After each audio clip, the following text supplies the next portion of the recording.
مجھ سے ایک صاحب کہنے لگے کہ ہم نے بہت سارے سنی تو دیکھے ہیں جو شیعہ ہوئے ہیں، مگر کوئی شیعہ سنی نہیں ہوتا۔ میں نے کہا میں نے بہت شیعہ دیکھے ہیں جو سنی ہوئے ہیں، میں نے بہت سارے شیعہ دیکھے ہیں جو سنی ہوئے ہیں۔ وہ کہنے لگے جی مولانا کہاں دیکھ لیا، کس کو دیکھ لیا، کون ہے، ایک دو مثال دیجئے۔ میں نے کہا ہماری 21ویں گریڈ کے افسران، یہ وزراء، یہ سفراء، یہ پولیٹیشنز، یہ جب چاہتے ہیں ہاتھ باندھ دیتے ہیں، پیسے کی خاطر، دنیا کی خاطر، کرسی کی خاطر۔ یہ شیعہ سنی نہیں ہو رہا؟ میں انہیں مخاطب کر رہا ہوں جو ایسا کرتے ہیں۔ تمہیں علی کو منہ نہیں دکھانا؟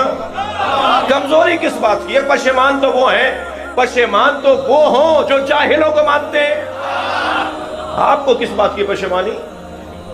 مجھے اور آپ کو تو فخر کرنا چاہیے، بڑے دھڑلے سے بولنا چاہیے کہ ہم علی کے ماننے والے ہیں، بڑے جلال اور روب کے ساتھ بولنا چاہیے ہم سیدہ زہرا کے ماننے والے ہیں۔